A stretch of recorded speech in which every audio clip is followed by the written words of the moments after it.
Aren't all movies nonsense, John? Isn't that what you're gonna say? All movies are nonsense, except for anything nice. In the grand scheme of things, no, some of them are autobiographical, aren't they? Some of them are very accurate representations of crazy things that go down.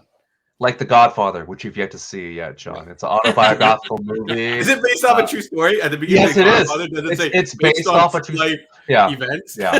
Well, no, it doesn't say that. It's John. It is based on a true story. If you go to the small town in Sicily, it exists. So you just gotta gotta buckle down and watch Godfather 1 and 2. And then have you seen the recut third part though? It's called Coda. I've not. Yeah, I try to wipe that out of my brain as much as no, but apparently it's not that bad. Ford Coppola went in and he re-edited it and added some stuff in. It's called Coda, the Michael Corleone.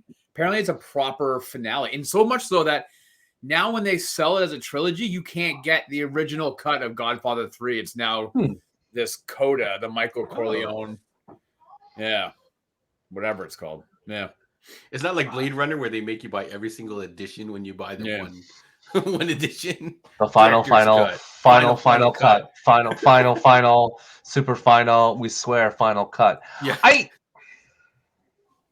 I have mixed feelings about Blade Runner in terms of the finals, different cuts. I've seen, and I think this is a quick tangent.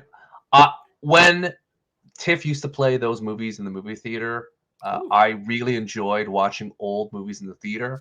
And after seeing the performance of these classics being played at the Alamo Draft House and stuff in the US, I can foresee this being the future where instead of new movies coming out, they're just going to be like, you know what? You've always wanted to see Goonies on the big screen? Here it is. 3 days in a row. Watch Goonies in the big theater. It's like, do you want to watch Blade Runner? Boom, here it is. Saving Private Ryan, you missed that opportunity? Here it is. Big screen. So I kind of feel like that's where they're going at. Yeah. In terms everything of they do that cool, though, right? On occasion, right? They do for like special, like Avatar, special occasion, but I don't want to see Avatar again. Give me a movie where I need to go see in a theater again. Like, so here's a question though. On that line, Warner Brothers released a Batman trailer, a Batman '89 trailer. Yeah, we know that he's coming in the Flash. Do you think that they will drop Batman back in the theater for like 1 or 2 weeks? Would you go? Not a chance. Not for Batman. I love that movie, but I don't know. I don't know if it deserves that, because I still remember as a kid seeing that movie.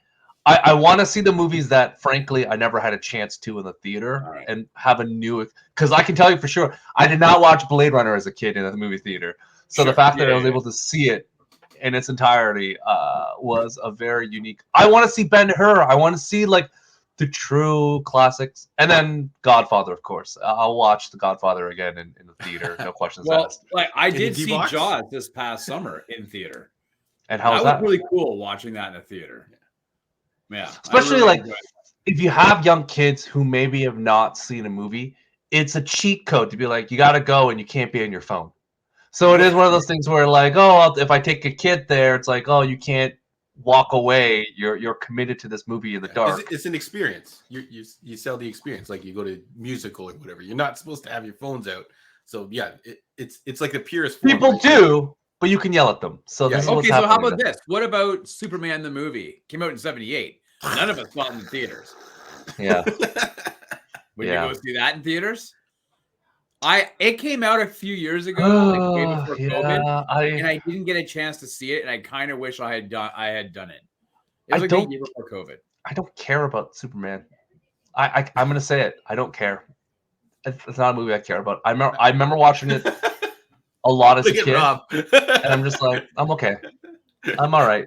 It's the X-ray of Rob's brain and the things like just snapping inside. And I'm there are movies that I want to experience, like Trains, Planes, and Automobiles. I want to see a comedy with people to watch that. I want to watch Airplane in a theater with people. I want to enjoy that experience. Superman is kind of one of those things where it's like that's for me at home to watch, and I just don't need anyone else. That's one for me, and one for you is Black Adam, which let's never talk about that movie ever again. So you keep bringing it up every week. it's the new Mendoza line. I'm the spoiler alert. I'm going to ask you if this movie's better or worse than Black Adam. That's the new level of like. Is this movie good? Like a Schrodinger's cat. It is truly, because it's one of those films, just like this film, spoiler alert, as we do Ant-Man and the Wasp: Quantumania, where the reviews from critics are poor, but the audience score is high. So it's one of those things where if you love it, you love it, and the critics are like, yeah, I'll pass. Yeah. So here we go. Ant-Man and the Wasp: Quantumania, the first movie of Phase 5 that just dropped on February 17th. The three of us have watched it in the theater, and we're here to give you our thoughts. So, welcome to the Heroes World podcast. My name is Stu. I am one of your hosts. With us, of course, is one of the owners and proprietors of Heroes World. That'd be Mr. John Ho. Say hello. Hello, folks. And finally, one of our numerous variants in a room hall yelling, "Robble, robble, robble." That'd be Mr. Rob Godet. Hey, everybody. How are you? Spoiler alert to this film. There's a room full of people. I kind of think of it more as like a room full of Snokes, like or emperors Star Wars from Star Wars. Just like a room full of clones, and you're like, oh, okay, cool, whatever. Anyways. Here we go. So we're back, part 3 of the Ant-Man trilogy, starring Paul Rudd, Evangeline, Lilly, with our favorite Jonathan Majors as, spoiler alert, Kang the Conqueror. It's funny because that is actually his name. I thought it'd be a Kang variant, but nope, he is legitimately Kang the Conqueror. Yeah. What was he called in Loki again? He was like the one who was. There was different versions. He was the He Who Remains. Yeah, He Who Remains. Yeah, I was like, you could make it more confusing. Like, well, that's comic book accurate, John. As someone who, of course, owns a comic book store, but that's confusing for you. You're gonna adapt all the and cut. So why don't you just call instead of calling Batman, just call him a man in a costume. It's more of the man who hides in the shadows. Yeah, the man has just like why is the bat? It's so confusing. Also true. So this is directed by Peyton Reed. Remember in Arrow when they just called him the Vigilante the entire 2 seasons? You're like, come on, get this out of here. Yeah, no one can more fetch your name. Peyton Reed. This is the first of the films I mentioned in Phase 5. All the heavy hitters are back, including as I was saying before, blah blah blah blah, Michelle Pfeiffer and Michael Douglas, and then a recast because I think they're just like, as Kathryn Newton has replaced 2 other actresses as Cassie Lang. I think they're just doing this constantly to remind people that we just get new people. Forget about this whole same actor. Let's just keep on doing it small scale, and eventually a new Black Panther show up, and you'll just be fine. So here it is, small, steady changes behind the scenes. So, John, tell us. This is the old bit that returns. Give us a synopsis of the movie without spoilers. Oh my god, that's impossible. You're basically watching with no spoilers. Yeah, no spoilers. I this movie with no spoilers. If you cannot, I will pass it to the ever-capable Rob. Scott Lang is back. He's written a book about his escapades as an Avenger. In this movie, you're exploring the whole idea of what happens after you're done being Ant-Man and done being part of the Avengers and trying to find your way in the world. And then some crazy stuff ensues, which takes you all over the place. So if you did follow Loki, there's characters that come from that. I don't know. Do you need to watch Ant-Man 1 and 2 to know what's going on here? Not really. Yeah. So I basically call it Honey, I Shrunk the Avatar is my quickest summary of the whole thing that's going on. But that's interesting. Wait, Honey, I Shrunk Avatar? Yeah, Honey, I Shrunk Avatar. It's like Honey, I Shrunk the Kids combined with the Avatar movie, all rolled in one, and it's the beginning of Marvel Phase 5. Good luck with that. Rob, do you have a better synopsis for us? Yeah, ready? You can't spoil anything, though. That's it. It's head movements. Yeah. Okay. Listen. Picking up from the effects of Avengers Endgame and the end of Ant-Man 2, the quantum realm is explored even further, and by doing so, potentially unleashes one hell of a villain onto the MCU and the multiverse. Okay, you got the Quantumverse in there. Yeah, I forgot about that part. Wait, it's in the title of the movie, Quantumania. Nobody looked at the title of this movie. Everyone John's like, there. I don't know if you know this, Rob, but there was. Did you hear there was a Godfather in this movie? Of the Godfather? I didn't realize that there was a Godfather in this film. Why would All right. Spoiler alert. Anyways, all right, John. Wait, in all fairness, he actually spoiled. His beginning sentence was, Scott Lang writes a book. That in itself is a spoiler. Yeah, 100%. No, they revealed that earlier, did they not? Is it not part of it? No. That book exists, though. The marketing material. Yeah, part of the advertising campaign was him reading the book. So if you saw the ads, but if you saw nothing, then yeah, John, you spoiled it. But that's fine. Spoiled the first 5 minutes of the movie. Spoiled the first 5 minutes. All right, John, give us your thoughts, non-spoilerly thoughts of this film. Oh God, can he? No. Well, you know what? We assume people have seen the trailer. If you've seen the trailer for this, the things they show you going down in the trailer is a pretty clear, I think, a clear indication of what's going to go down in this movie. Whereas some of the previous Marvel trailers, Thor comes to mind, Multiverse of Madness, I feel like they oversold it or made you think that the movie was going to be something a little different. This one does look exact. It does turn out to be exactly what the trailer was kind of selling you, which is a big kind of epic adventure with Ant-Man, whose 2 previous movies were relegated to like TV movie style. And now he gets a full-blown, Infinity War Endgame style movie, which was that last revealed trailer that we saw. When you watched it, you were like, holy crap, this is nutso.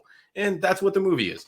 So if you're looking for a fun ride, and I feel like, I don't know how to put this. If you're looking for just a fun ride and you're not too concerned with how all these things are going to connect and set up and all that kind of stuff, you just want to see a fun movie, I think this will fit into what you want to see. Rob, your general thoughts? Oh, if you have watched Ant-Man 1, Ant-Man 2, Civil War, and Avengers Endgame, and then you go to see this, and you're wondering if you've missed anything in between, because what happened to that Ant-Man and this? I could assure you there is nothing in between. You are right. You are watching a movie that takes place outside of anything that's possibly reasonable with this character who was reasonable and is now part of the Green Lantern Corps. You will be confused because it makes zero sense and zero tie to the previous movies that have come before it. If you really didn't enjoy Taika Waititi narrating Thor: Love and Thunder, you're really not going to like the narration in this. Oh, really? In this movie. So I don't know about that. I would say Phase 5 is off to a really crappy start. Whoa! Okay. Stu, what about you? Spoiler-free thoughts. Here's the thing. This movie has gone back to hardcore Marvel fans in terms of what they want. They want world building, universe building, a villain. I would say, without spoiling, the pacing is really off in this movie. There's just the way that it bridges certain things. I'm just like, whoa, this is kind of interesting decisions that they made. Peyton Reed, they really went for Guardian style CGI and to make the world wondrous and unique and so over the top because it is the quantum universe and it's a galaxy and a galaxy and a galaxy inside of ours. So it is trying to be something of like a wow factor. I think you could tell me that because of what Evangeline Lilly has said in the past, shrunken her role in this film, which I would not have surprised if that was something that happened, because she is barely in this film. So if you think of her like, oh, Ant-Man and the Wasp, I can't wait to see Wasp, a lot of Wasp. I got some news for you. Limited. They're gonna retcon it like that Harley Quinn movie and just cross off Wasp. Yeah, it's I think that there's the narration thing, Rob. I think it falls in line with Ant-Man, the first two movies, and I think because that was Lewis. a summarization by character that added an element to the movie that was a breath of fresh air from the other ones. That's not here. But this is his narration of his. This is not an interpretation. This is not him telling a bedtime story. This is him just thinking, free flowing of his conversation in mind, which again is a little bit different. And again, him just dealing with things in the world. And I think, as you said, you might not like it. I think the last time he does it, I actually quite enjoy, because it's the doubt of even someone who is like, we're okay, right? Is kind of what I enjoyed doing. Again, the pacing was unique. And I think this movie was hurt by just the ambitiousness of it with a character like Ant-Man. So I'm again, I think we can all agree Kang was worth the price for admission. I think Jonathan Majors crushes it in this film. Everything he does, the little nuances, everything is purposeful thought behind it. So I really enjoy that.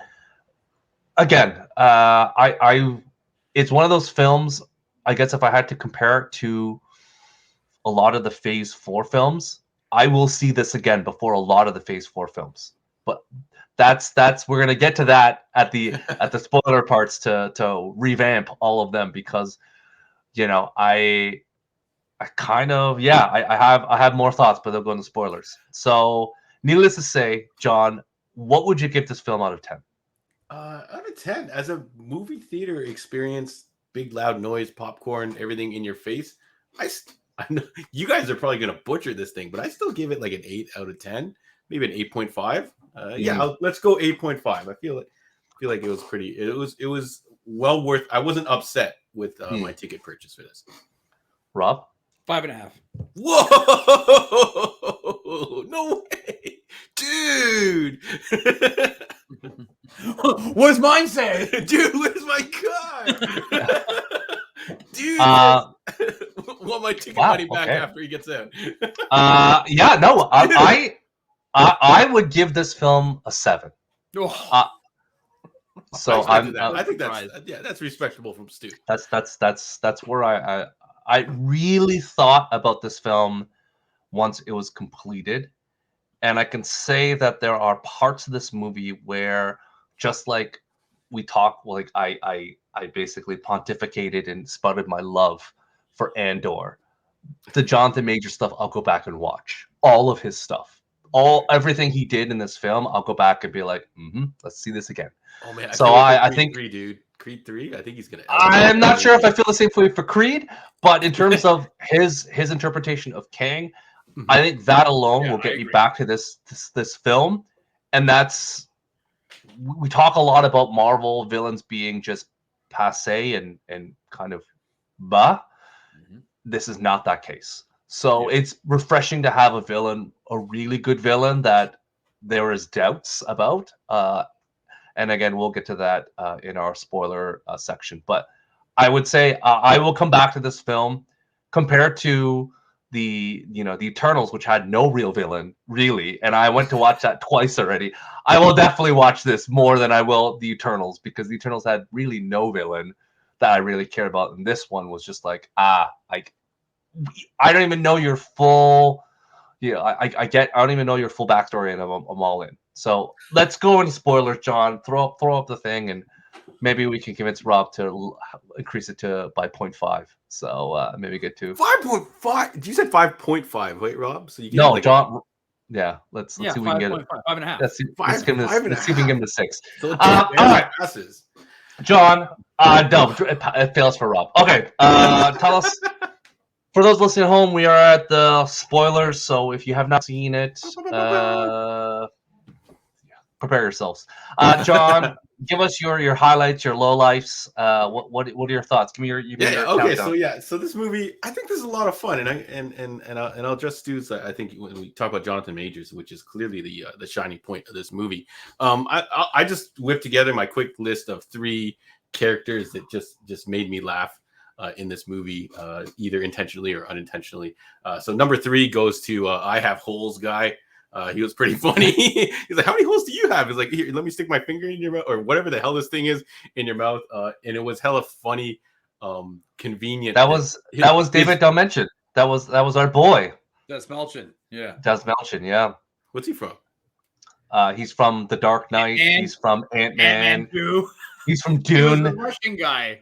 Okay. He's in all the films, John. He was all our films we review. He was Spotman in Suicide Squad. Yeah. He's the Joker. He's the Joker follower who's like just ready to die for Joker. Yeah. He was also in Dune, a little movie I was gonna say, what happened to the entire crew from previous Ant-Man? Like, where was T.I.? They were never written into the script. Oh yeah, so he just got a part by default. Well, yeah, I thought he was pretty funny, and it was funnily convenient that this ooze just makes everyone speak the same language, so we don't have to read subtitles for the rest of the movie. So anything like that is hey man, convenient. Hitchhiker's Guide to the World, they stick a fish in your thing in your ear, so who cares? I don't care. Let's continue on. The goo works. Yeah. So number 2 is I think his name is Quaz or something like that. He's the guy from The Good Life. He was the telepathy guy. He was really funny when the whole thing. He's like, stop. No, stop. And then he's like, nope, they're telling the truth. Like it was very pleasant to see him in it. He was really funny. And then number 1 goes to, and this is what falls under the unintentional funny category, is MODOK. Every time this guy opened his mask on screen, me and the group that I went with couldn't stop laughing. So everyone in the theater probably was starting to get pissed at some point because it looked so ridiculous. But was it good ridiculous? I don't know. I feel like I don't think that was the intention, John. No, but it looked bad. I feel like it looked bad, especially in the beginning. Towards the end, with his heroic death scene and all that stuff, where he's like, "At least I died in Avenger" or whatever. It actually looked a lot better at that point in the film. So I don't know if they just spent some more money. There was a hell of a lot of studios that worked on this and the end credits. But every time he whipped that mask off, I just couldn't resist cracking up. It was really funny. I don't know if Rob's thinking they didn't intentionally do it. They thought it maybe looked good. But I'm surprised he wasn't just that voice box in the metal mask. The metal mask looked cool. So shout out to them for trying to squeeze MODOK into this movie. I was making fun of a couple buddies when they're going to go buy the action figure in the Hot Toys version of this giant golden head. So have fun with that $500 bare ass coming out Hot Toy. Yeah. So good. So good. Arms and stuff like that. So I question why it was a neat tie-in though that they brought that character back. Obviously, that's not in comic continuity, but it worked well in movie continuity to have this character do that. And the turn I didn't really see come. I didn't like. When he appeared, I wasn't like, oh, they should turn this guy into a good guy. So it was a funny little switch up. But like Stu said, Jonathan Majors, and I think I don't know if he intentionally contributed to the pacing of the movie, because basically everything in this movie goes at lightning speed. It's kind of like they're trying to throw everything at you. Maybe you don't think about it too much. All these things are flying about. Oh, Michelle Pfeiffer came from this world that she decided to not talk about at all. And it looked like she lived a crazy Mad Max, like 8 movies. They could have made like 8 movies in this world, apparently, all the stuff that happened. And then every time Jonathan Majors came on the screen, it looked like they just turned the dial back to regular speed. They're like, no, this guy is awesome. Turn it down. And then we're going to let him do his thing. So yeah, he was definitely a very formidable foe. I questioned why they had to do the ending of him going mano a mano with Ant-Man. I felt like that kind of diminished the character a little bit, because now he's not going to be able to fight anyone else in the MCU, because you're going to be able to go, hey, Ant-Man was going to run for you. It's fine. I get, he can sell it. He didn't have his full powers. You could say a lot of stuff like. I thought it was fine when the ants just kind of took him away, and then it would have just been a question in the air. Did he survive that? He's gone. Like, what happened, right? And then you can. But you have to put him into that scenario, because that leads to the end where he's gone, right? Like, again, I don't think Kang the Conqueror is gone, because they call him Kang the Conqueror, and in the comics, it's Kang the Conqueror for a reason. So I feel like they're gonna bring him back in a capacity. I think that's one of the problems with these Marvel movies. Now that's why it's getting crushed so harshly by people who are, I don't know if you want to call them hardcore fans or people following the whole universe. And that's why so many people had problems with Phase 4, because you can't just make a movie with a superhero anymore. Now all these Marvel movies have to line up and tie together. If you were to take this, John, let's call this a situation where clearly the fact that they're rushing these productions, they are notorious, and James Gunn has been poking at them. It's like, we're gonna wait till our scripts are done before moving these forward. Marvel seems to be basically just, we got Blade, we're gonna go into production, and then we're gonna sort it out at the end. You can do that when you have Robert Downey Jr. as Iron Man filling in the gaps as some type of anchor. But now you have all these movies that don't have a single character. You just don't have the actor, that side character that's trying to tie it together. And I think it's just not working. That's why a lot of people are upset at this one. Because when you start thinking of how this is all going to connect, how this Kang guy is going to come back and all that stuff, that's when you come into problems. But as far as basically this was like a Fast and the Furious big extravaganza movie. So I think it falls under the whole summer blockbuster feel for me. And I've already dropped the whole kind of attachment to, like, you guys hated a whole bunch of the other Marvel Phase 4 stuff, Multiverse of Madness, Thor Love and Thunder, and I was fine with them. I just went and turned my brain off and had fun. So I think that, I don't know if that's what you got to do for Marvel movies now, but I gave up on the whole idea of why don't we get 10 Winter Soldier quality films. I came to terms with the fact that that's not going to happen. So I just go and eat my popcorn, have fun, and forget about it at the end. So if you ask me about this movie in about a week, I'll probably forget everything. So take that. That's saying a lot. Yeah, no, hey, but that's why I rated it as a fun theater experience. Rob, we're old. We're forgetting everything at this standpoint. So if that's the case, I'm not gonna tell anyone for like, oh, it's in the moment, you enjoy it. Yeah. At this point, I can remember childhood memories, but you tell me what I had or remember last week, it's out the door. So that's not indicative. Dude, what used to infuriate me when you watch movies with your uncles and stuff, or whoever your family is, and they're like, I don't remember this movie. And it's like, we watched this movie, and you're just like, how do you forget movies? We all remember our childhood friends' phone numbers that we had to call without an area code. We remember those, but you tell me the plot of the last Venom movie, Rob, and you'd be like, Stu, I got nothing. Come on. Even if Stephen Hawking was still around, he wouldn't be able to summarize the plot of the last Venom movie. That's not fair. I got nothing. Even if I asked you, tell me what happened in the first episode of The Last of Us, you'd be like, ooh, let me think about that for a second. What happened 5 weeks ago in The Last of Us? But Rob, tell us your thoughts, because you clearly are more critical of this film, and I welcome that. You basically trashed it. You basically a 5 out of 10 is a pile of junk, right? Yeah. Okay. So like, I will say, what was your rating for Black Adam, Rob? What did you give that bad boy? I don't remember. I think you give it a 9. We can't remember what we gave ourselves the ratings. I was like, October, Stu.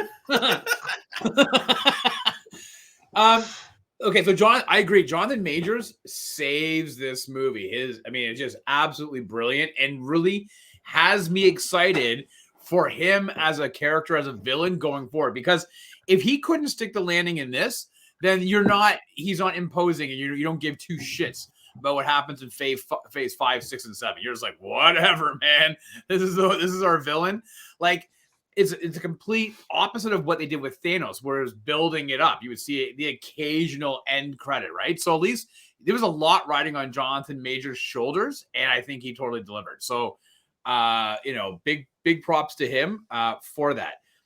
I found out that this movie, I was bored. I was bored through it, and I was like, what is happening? Because I was excited to go see it. I had some trepidations, though, about what it appeared to me to be a massive power-up for Ant-Man, and that's exactly what happened. Listen, I'm not the biggest Ant-Man or Ant-Man 2 fan. They're okay, but I always thought that Paul Rudd's Ant-Man worked well as an ensemble, as opposed to leading his movie. And they tried to kind of make this an ensemble piece. It just didn't work. And I felt like it really, I get that, you got to go to the quantum realm and all that, but I felt like it was so CGI heavy. You could tell they were running on treadmills looking behind them. I've always just despised the masks that automatically, you know, come up and go down. The whole, you know, nodding of the head up and down and turning it on, you know. Cassie has her own costume, but as she's falling through the quantum realm, she doesn't think it's a cap. I'm going to die rather than reveal my costume. Right. I'm going to hit a rock. You know, there are certain things that were explained in the previous movies. When Ant-Man grows to Giant Man, you can't remove your helmet because, you know, pressure. But I guess that doesn't exist in the quantum realm because he was like 900 New feet suit, tall. buddy. New suit. New suit. Does this? New suit. You know, I don't think you know, Rob. There's a thing called unstable molecules, and it's the solution to all our problems. So you know, my molecules are pretty unstable during this movie. So you know, and I honestly, I think the overindulgence of CGI really took me out of this movie to the point where I started like questioning how will this movie fare 3 years from now when you look back on it and you're like, oh, because yes, Guardians of the Galaxy is a CGI fest, but it didn't look cheap. There's a lot of this movie that looks really green screen cheap. And also I felt like the plot of Guardians weren't like it carried, the story carried you through. This didn't carry me through. I felt bad for Michelle Pfeiffer and Michael Douglas in this movie because you could tell that they were struggling with trying to figure out what all the little blue dots on the green screens meant. And the fact that Michael Douglas is like, oh, I guess I'll drive. And he put his hand like this. And it's like, it was just embarrassing. Like you're watching this like titan of like an actor over decades of great credits his name. And he's doing this with his hands in midair. Like, I was just like, what are we doing? Hey, do you guys remember Bill Murray was in this movie? Why? Like, for what purpose? Who gives a shit? You know what it did? It solidified the fact that Janet Van Dyne got some action while she was down in the quantum realm. That was it. That was the sole purpose to say, hey, she got some nookie. There may have been more or less scenes, but were cut because of some allegations with Mr. Bill Murray. So it's hard to say at this. Yeah, because that came out like right kind of while this was in production, and I don't know if it was too late to cut or change or whatnot, or they're like, we got to wait and see what the, you know, whether there's actual charges. So I think they just kind of hedged their bets and be like, we're gonna put him in the movie. DC's just let Ezra Miller in this film, and he's in the whole thing. Let's just let it ride and see what happens. So I thought the whole Cassie thing, like they're obviously going for a Young Avengers story at some point. I just felt like they really pushed these characters on, like her character onto you to have to accept whatever code name she's going by, Stinger or whatever, Waspy 2 or something, I don't know. And it was just like, nothing felt earned. It just felt like so forced, and everything was just kind of like vomited onto us. Like the whole MODOK thing was kind of funny, but to be honest with you, I'm watching it going, I wish it was Patton Oswalt's voice, because that his MODOK was hilarious in that show. It just felt like we had Ant-Man 1, we had Ant-Man 2. How do you consider this the end of a trilogy when it's so far removed? There's no thread line between the first two movies.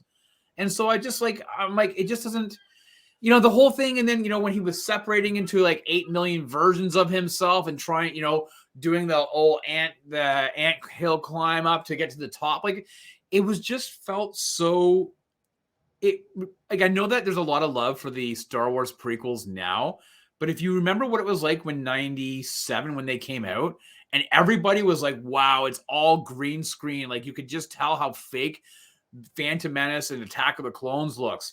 Now, 30 years later, people are like, yeah, it's okay, I like it. But back then, it really was like vomit inducing at times.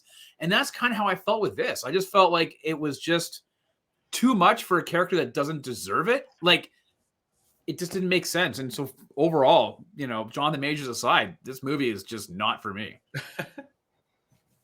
I respect and understand your criticisms. I think that at the end of the day, I still enjoyed both the dialogue for Paul Rudd in the beginning of the film and the end of the film. A lot of its stuff is kind of, I guess, Peyton Reed trying to show that, you know, family. I could have done a Fantastic Four movie. This is family. This is Cassie and the fact that she's calling Hank Pym grandpa and like all this other stuff in terms of the relationships of the Ant family, whether it's Michelle Pfeiffer, whether it's, you know, Ant-Man himself, like this type of thing, which again, the whole preface is that, you know, even in the car, she's like, I want you to have a normal childhood. She's like, when I was 6, a B-man tried to kill me. The normal went out the window. I'm like, true, but you know, I don't think you should use that as an excuse to kind of gallivant to do all the crazy things you're doing as well.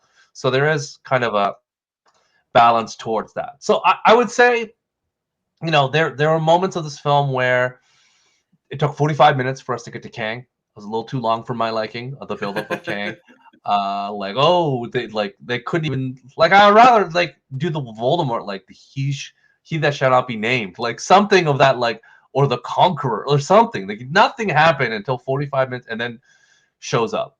I think that I would have enjoyed a faster, speedier montage with Michelle Pfeiffer and Jonathan Majors kind of building up to it, but it is what it is.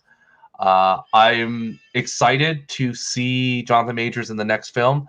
Like, again, I alluded in the beginning of this podcast, all the Kang variants in that kind of Coliseum together was really super fun. I was like, like they're like Immortus and like all of them together, and I'm like, oh, this is where it truly gives you the possibilities of the multiverse. Like in theory, even when Kang is like showing us all the lines and like I have to fix this and like he sees the end, as in his justification is all these variants are going to destroy the universe. I need to fix this by making the one strong, unified. I guess what was it they called it in Loki and thing? It was like the one true timeline or whatever, the sacred timeline. Yeah. So like again, this is just another way of saying the sacred timeline, and I'm all for it. I'm super excited to see that. I enjoyed at the end when Loki and Mobius showed up, and they're like, oh, what this guy, the Timely character. Wow. And for those who don't know, Victor Timely basically is like Kringo. Like he is a guy that builds a small town and he pretends to be his grandkid and his kid and his great-great-grandfather. And he basically is like Kang Prime, who just continuously lives on Earth and increases technology generation by generation. So I'm excited to kind of see where this goes. This opens a possibility of recasting, of changing the universe without doing a Flashpoint. I think that is what this universe needs, a big refresh. I think there's been a lot of mistakes in terms of casting or people that want to leave. And frankly, as much as I appreciate Chris Evans as one of Captain America, we kind of need a Captain America in this universe. So I'm excited to like figure this out and like not be beholden to only one actor can play this character. It's like if you took the best characters away from the toy box and just play the leftover characters, eventually Ant-Man is now like the center of the Marvel universe. You're like, what the hell happened? Well, like even go to the Secret Wars. It's like the Spider-Man cover where he's wearing the black costume is a big deal. Yeah. But like if you're saying it's Tom Holland carrying all of this, I'm like, guys, you cannot have just Tom Holland fighting Jonathan Majors. Like, I get what you're saying. You Jonathan Majors. Although he probably asked, can I have one arm out so I could show my guns? Yeah. And they're like, yeah, man, you do that. And it was like, oh, the gun show. Yeah. Like I'm fine with that. And to that point where it's like Ant-Man didn't hold up his own. He got his ass kicked badly. He just basically was able to throw down a thing and like throw him into the vortex. But he didn't win anything. You basically get his butt kicked every single time. Yeah, well, so he was in tussle. Like you feel like he should have been able to like force choke him or just flick him away. I think though a lot of the going into it, and maybe I can't speak for you guys, but for me, you would hear a lot of rumblings, and there was a lot of rumors that Ant-Man was going to die in this movie, or and would come back, with Avengers: Secret War or whatever.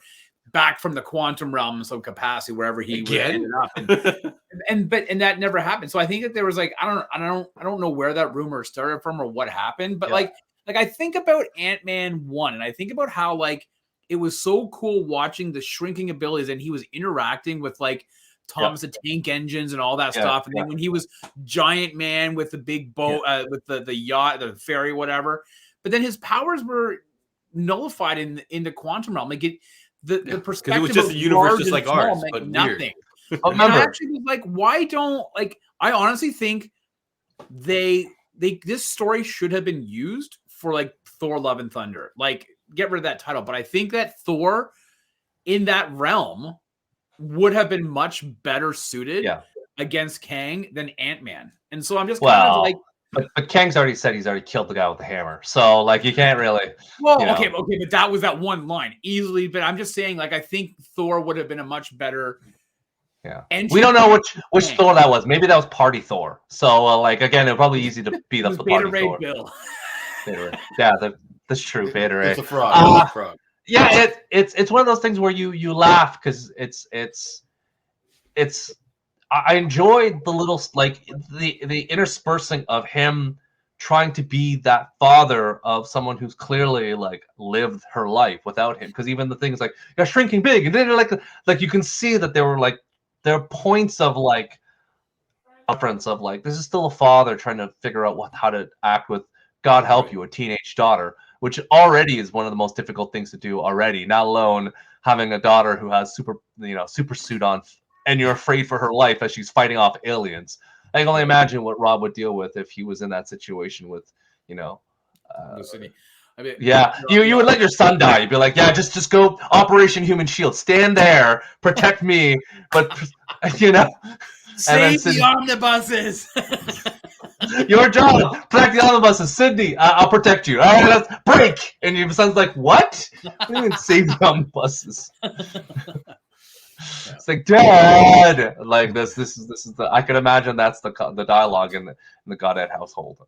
So that's coming to us in The Incredibles 3. So that I'm looking forward to that scene. I guess, like I said before, we talked a little bit about the films. This is the first one of Phase 5. John, if you had to lump this into all of Phase 4, clearly it's not better than No Way Home. But where does it rank in terms of there's a No Way Home and then everything else after? Where does Ant-Man fall? Everything after No Way Home? Because I think we've already discussed that. We said Ant-Man, No Way Home is our favorite of Phase 4. I think that's canonical. I think, or maybe someone would say Shang-Chi, but where does this movie fall into Phase 4? As a reminder, Black Widow, Shang-Chi, The Legend of Ten Rings, Eternals, Spider-Man: No Way Home, Doctor Strange in the Multiverse of Madness, Thor: Love and Thunder, Black Panther: Wakanda Forever. Oh, I still have to do a Black Panther rewatch because my theater experience was ruined. But I don't think it takes my top spot. This definitely doesn't take the top spot. I think I'd still rather rewatch Shang-Chi. And like you said, No Way Home, if we're going to count that, I feel like it doesn't really count as part of a Marvel phase. It's a whole. I feel like it's separate. But I definitely would watch this over the stuff that you've already put at the bottom, which is Eternals, Thor: Love. That was just a list of them that came out. It wasn't even. That was in the bottom of the list that you were listing. Black Widow is definitely down there. But here's the thing. Watch this. Black Widow 79, Shang-Chi 91, Eternals 47, Spider-Man: No Way Home 93, Doctor Strange: Multiverse of Madness 74, Thor: Love and Thunder 64. Wakanda Forever 84, and Ant-Man and the Wasp: Quantumania 47. It has the same rating as Eternals. Oh yeah. I think I saw an article like that. The movies that I would put above this for sure, Shang-Chi, the Spider-Man, if you want to count it. I'll always add that caveat. And I think I would actually maybe watch Multiverse of Madness over this because I just like the horror genre. So you're saying this is top 4? I guess it would be there. It might switch places with Black Panther if I get to rewatch it and maybe enjoy it a little more without people checking their cell phones during every dramatic scene in the whole movie. But Black Panther also has its problems as well. And this might be a little more fun on the just kind of spectacle in your eyeballs. Rob? Yeah, well, I haven't watched Black Panther again, Wakanda Forever, since it came out. But this is battling for the bottom. So like definitely Black Widow's at the bottom. And then it's either going to be Thor or Ant-Man. I'm just not sure what second bottom. Which second bottom is. Yeah. I think Thor is below that one because wasting Christian Bale is probably one of the biggest atrocities I've ever seen. Christian Bale's a good bad guy in that, though, isn't he? He's a very bad guy. I was like, Gore, you amazing bad guy, and they just screwed him over. So my gut tells me it's Black Widow at the bottom, Thor, and then Ant-Man and the Wasp. That's what my gut tells me. And Eternals right above that? Yeah, actually, I would put Black Panther and then Eternals. I actually really enjoyed Eternals. I enjoyed Eternals more than, but I only saw Black Panther once. I've seen Eternals like 4 times. So I like Rob. Without a doubt, Spider-Man, Shang-Chi is up. I think that at that point, Black Panther is, I guess, third. Well, you really liked having Namor in that, so I'm a Namor stan, so it's hard for me to go. Some really Namor, good bad guys. Some really good bad guys lately. Namor, the anti-hero thing was good. Like Eternals, Ant-Man, Doctor Strange, Thor. Doctor Strange so low. I did not like Doctor Strange because here's the thing: they've already said we had never watched WandaVision, so I'm like, oh, you have no idea who Wanda was? You just made a movie. That already is like a big red flag. It's like, so this whole series, the story of her, and you basically admitted that you didn't watch it at all. I don't care how many I don't care if Patrick Stewart showed up or not. I'm like, this is such a waste. Like, stupid. I will say though, like, have you rewatched it at all, Stu, or no? I have. Okay, I've rewatched every one of those movies. I rewatched Black Panther like a week ago. Okay. Yeah, I didn't mind Multiverse of Madness on its rewatch at home. I enjoyed it more there than I did when I saw it in the theater. But, yeah. But it wasn't like that whole scene with all of the Council of Illuminati. I'm like, watching the second time, I was like, it was even more of a flat feeling. I go, oof. Yeah. This is where we're at. Okay. It could have been taken out of the movie, to be honest. 100%. You watch it the second time, you're like, oh, this is actually not necessary. Other than the trailer clickbait, but I still had fun with that movie. It was honestly, I love Doctor Strange, the first movie, more than I have no thing about this movie at all. I'm just like, whatever. I'd rather have more Mads Mikkelsen than give me that than whatever the heck this thing was. So yeah, bring me Dormammu again. That's where I'm at. So yeah, it's rough. All right. Boy, yeah, that's where we're at. And then we have to look forward to, I think at the end of the day, the Guardians film should lift us all up because that's truly, to your point, a final trilogy marker because James Gunn is leaving. There'll be new heroes to take over the mantle of the Guardians. There'll be a new director, a new everything. So that will truly be a hat on top. I don't think they came to this idea as like, as you would say, a button. Like this. They never thought this was gonna be like, oh, the third and the final Ant-Man. I think they just kept on going. We're just keep producing Ant-Man so Paul Rudd doesn't want to do it anymore. And Paul Rudd is immortal. So I figure we got another 20 years of Paul Rudd doing this, and then it'll be fine. So dude, you fire up Clueless, he looks the exact same. Yeah. Holy Jesus, this guy. Compared to the two actresses on the Super Bowl commercial, I'm like, Paul Rudd. Let's just leave that one and keep on going. So I do think it's good that they moved the Marvels though from July to November because they needed. I think they needed that space, and I know that it wasn't moved because they need to do more reshoots. They just needed more breath in between. I think they just don't want to dominate the holiday season and finish off on a high note. So it makes sense. Any other final thoughts by anyone before we wrap this bad boy up?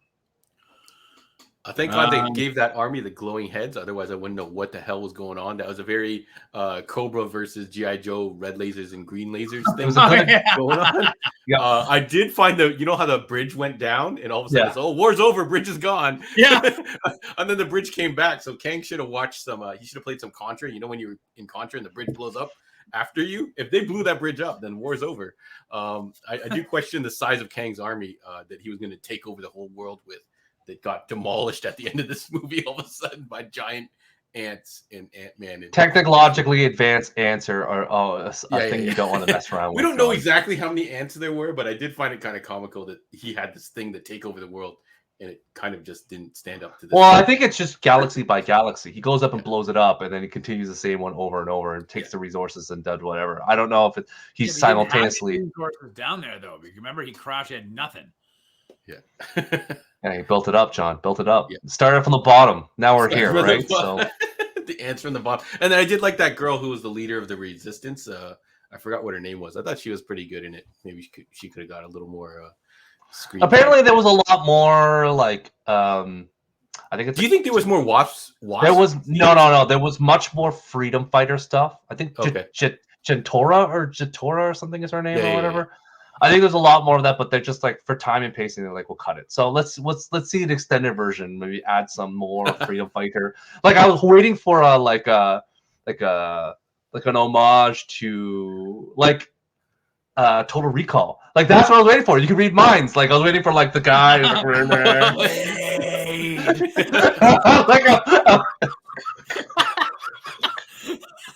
That was some creepy ass stuff when you were a kid with the arm. Yeah, I think the arms like folded out. They did a really good job. Yeah, like I was waiting for they tried to like tell you, oh, don't worry, we got a girl with 3 boobs. Don't think about the guy with the head coming out of his chest. Like that was the whole. Like I was really looking forward to that whole. Like I'm like, okay, for a Total Recall reference, what was his name was oh god, what was it? Quato. I was like, I was waiting for that Quato moment where it's like, oh, this is let me introduce you to Quato. He's like, that's not my name, or like that was like with the resistance thing, but so easy for you to add that. Maybe hopefully it's in a cutscene or something where like that's why Total Recall type of like homage as so that was what I was hoping for. Anyways, I want to watch Total Recall now because honestly, not the Part 2, but or the old one. Not the one with Colin Farrell, filmed in Toronto, in the future known as Queens Quay Bridge and the Gardiner Expressway. Hey, that movie has more problems than just being filmed in Toronto. So, like a non-telepathic mutant. So, anyways. Right. All right. Okay. So, yeah, that's it. John, tell us where they can find you on the internets and in the desert of the real. Yeah. So check us out online, Heroes World online, Facebook, Instagram, the YouTube, all under that name. And then you can definitely check out if you don't want to watch this on the video, if you're not watching us on YouTube, or if you're watching us YouTube and you want to take us on the go, check out our iTunes and Spotify podcast listing of the show, Heroes World Podcast. Give us a review on the iTunes if you have time, 5-star review preferred, or just leave us a comment or review there. Maybe we'll read them out here if you guys leave us some cool ones. But thank you, everybody. And then we also do have a physical store, 8601 Warden Avenue in Markham, Ontario. Definitely drop by. We got tons of stuff. I saw Rob the other weekend. It was a lot of fun. Always fun to see people in person. And people have mentioned that they watch the show when they drop in the shop. So thank you very much. It's pretty awesome to hear that. Thank you. It was really embarrassing hanging out, waiting to sign autographs, and nobody showed up. Oh, God damn. It's because Stu didn't come. It was like Stu wasn't there. To be fair, I asked Rob not to send out postcards to people. There's a new social media thing, and there's like digital. Rob's like, no. I'm gonna put flyers. I'm gonna walk to mailboxes. I'm gonna put it out there, and I'm like, with that piece of paper where you tear off the. Yeah. That's exactly what I did on all the phone posts. I'm like, Rob, that's not how people do it. No. It's my picture in my face. When you rip it, the teeth comes out. It's hilarious. Right. Yeah, that's what happens. Yeah. Whatever. What's going on the Sidekick show? Oh, yes. So this Monday, 8:15 p.m. live on YouTube, Facebook, Twitch, and maybe even Twitter, you'll be able to catch John and I discussing. We're going back to. We've been talking a little bit about Tony Scott's movies. We did True Romance 2 weeks ago. This past Monday, we did Days of Thunder, which ranks really high in John's Tom Cruise list. And unfortunately, Tony Scott passed away way too young, ahead of his prime. We're going to head back, though, to his last movie, I believe, which was Unstoppable with Chris Pine and Denzel Washington. So we're going to check that one out. We're kind of wrapping up the month of February before we get back to Mission Monday in March. But this coming Monday, 8:15 p.m. live on YouTube, Facebook, and Twitch under the Heroes World Online. Did John recommend that movie, or did you recommend it? Yes, he did. Of course he did. Because Tarantino recommended. That's where John got it from. I got this trivecta of a list, and Unstoppable's on that. So Tarantino did a podcast about it. So I'm like, wait, John, are you just basically taking on Tarantino's list? Yeah. Unstoppable is a great gem that I feel like not a lot of people saw or talk about. I believe that's the exact quote from Tarantino, John. I think you just lifted that quote. I should. Man on Fire was the alternate, but it's not streaming on anything right now, so we had to go with the one that's actually streaming.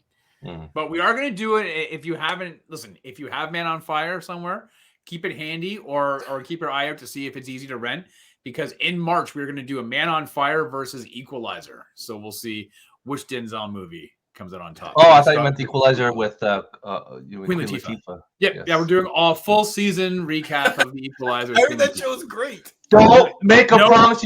Don't make a promise you can cash in, Rob. I'm gonna expect that whole season review. Hey, if they can make a promise and not cash it with Ant-Man and the Wasp and Quantumania, then I can do it with this. What was the promise they were supposed to give you? Is Wasp in this movie? To be good. They never said that in the theater or the poster. It's going to be good. You'll like this? Nope, didn't say that either. They just said Ant-Man and Quantumania in theaters, February 17th. That's all they said, Rob. We're kicking off Phase 5. Hey. It never made any type of promises. No promises. What if they had like all these ambiguous quotes where you don't know where it's going? It's like, it's a ride. It's a ride. It's a good way to. It takes up 2 hours of your time. See it in theaters. If we got, I'm just saying to all the people that give early release tickets, John can be your poster. John Ho. It was a ride. Non-stop action. ... You know. I could not stop laughing. I laughed so hard popcorn came out of my nose. Like, these are the quotes that John will Yeah, when MODOK showed up on screen, I was like choking on popcorn. I choked so much on popcorn. We do have to recognize that in a couple of weeks we have Shazam. Only you're going to see that, Rob. You're the only one that bought tickets. Am I the only one? That's fine. I have a feeling I'm not going to have a problem finding seats for that movie. I pre-booked my tickets already, so I'll be watching it. And yeah, I think we're going to be fine. We're like Cineplex advanced tickets, Shazam 2, and we're like, no, swipe left. I can do it the day of. I'm confident of that. I'm all right. Buy them at the box office. Yeah. All right, everyone. Thanks for joining us today. Be safe out there. Please like, review, subscribe, all the fun things out there. We'll see you all soon. Bye, everyone. All right. See you guys. Thank you. At least I died an Avenger.